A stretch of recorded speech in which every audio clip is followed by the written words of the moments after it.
Think about the last thing you really wanted. Now think about how long the satisfaction lasted once you got it, a day, a week, and then something shifted, and you were already looking at the next thing. That's not a character flaw. That's a biological system working exactly as designed. The problem is what it was designed to do. In 1971, a psychologist named Philip Brickman sat down with a question that seems almost too simple to study. Do people who get what they want actually become happier? Not in theory. Not in self-reports collected the day after something good happens.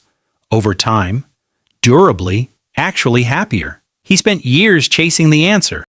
And in 1978, he published what would become one of the most quietly devastating papers in the history of psychology. He had tracked two groups of people. The first group had won the lottery. Major wins. Life-changing money. The second group had suffered catastrophic accidents and were now paralyzed. Both groups were interviewed roughly 1 year after their defining event. The lottery winners were not significantly happier than a control group of ordinary people who had won nothing. The accident survivors were not significantly less happy than that same control group. Both groups had returned almost completely to roughly the same level of happiness they had reported before everything changed.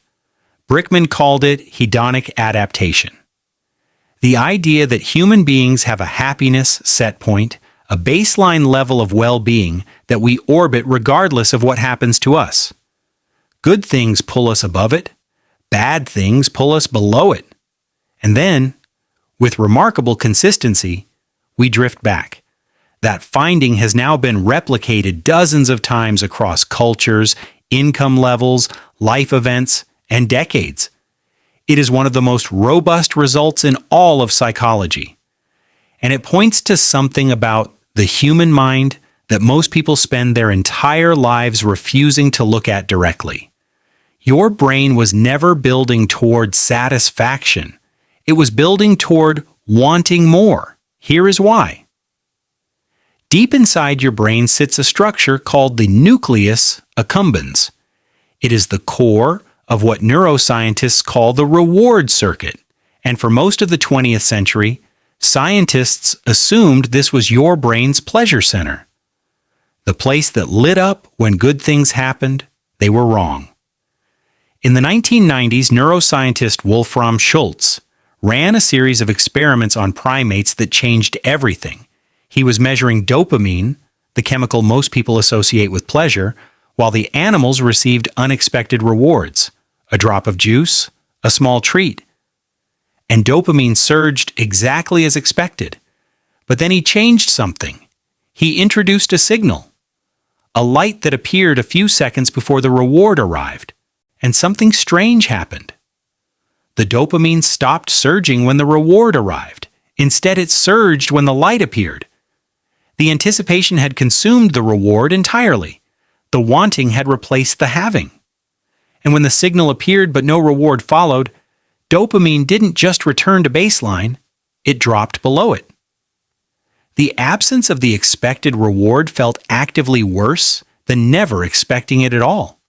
Schultz had not found the pleasure system. He had found the wanting system. And the wanting system does not care about your happiness. It cares about prediction, pursuit, and acquisition. The moment acquisition happens, it moves on. It has already found the next signal to chase. This is not a glitch. This is the design.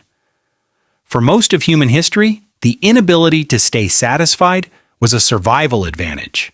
An ancestor who ate their fill and felt permanently content had no drive to find food for winter. An ancestor whose satisfaction evaporated within days was already scanning the horizon for the next resource, the next advantage, the next threat to neutralize. Dissatisfaction kept people alive. It kept them moving.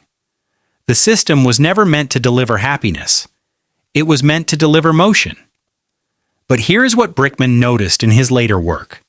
Before he died in 1982, and almost nobody quotes this part. He did not conclude that happiness was impossible. He concluded that most people were simply looking for it in the wrong place. They were looking for it in outcomes, in arrivals, in the moment the thing finally happens. And that place, he wrote, was precisely where the adaptation was waiting. What didn't adapt, he found, was meaning, connection, the experience of being genuinely absorbed in something larger than the outcome, flow states, deep relationships, work that felt like it mattered regardless of where it led. These things did not trigger the same adaptation cycle. They were not consumed by the wanting system in the same way, because the wanting system is activated by discrete goals with discrete endpoints, and meaning doesn't have an endpoint. The people who reported the highest sustained well-being in his research were not the people who had gotten the most. They were the people who had stopped orienting their lives around getting. That's easy to say. It is genuinely difficult to do, because the wanting system is loud and the meaning system is quiet. The wanting system gives you a specific target and a specific timeline and a very clear sensation of movement. The meaning system gives you none of those things. It just asks you to be present inside something that doesn't resolve. Your brain was never going to let you arrive. Every finish line it showed you was a mechanism to keep you running. Every reward it promised was designed to be metabolized and forgotten. The satisfaction you've been waiting for, the deep, lasting kind, was never located where the wanting system pointed. It was always somewhere the wanting system had no interest in taking you.